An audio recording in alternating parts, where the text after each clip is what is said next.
Right, this is a 2016 exam for NCEA Algebra. This is question 1d. And it says you've got a quadratic equation, blah, has these solutions. Find the set of possible values for A, B, and C. So the first thing is to say, well, what do these solutions mean? If I had a solution that said x is equal to negative 1/2, then that would mean that 2x was equal to negative 1. Or if you like, 2x plus 1 was equal to 0. And that would be one of the things in one of the brackets, right? Let's have a look at the next bit.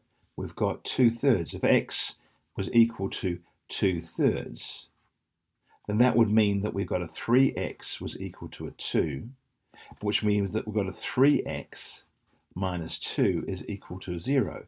And look, there's the other thing in the bracket. So here are now my brackets. So we've got something that says that we've got a 2x plus 1 times we've got a 3x minus 2 is equal to 0. All right, so if that's the case, let's expand this out. Well, 3 times 2 is going to be 6x squared.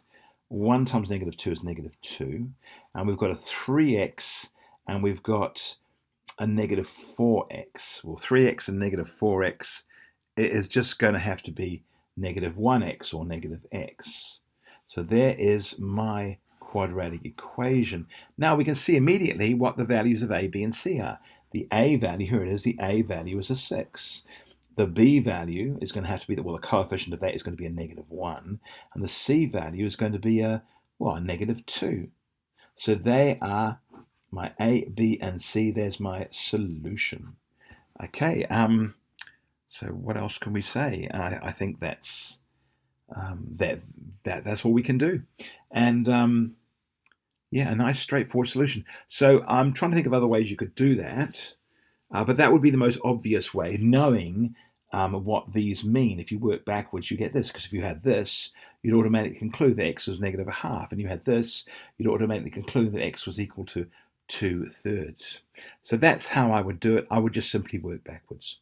Hopefully that makes sense.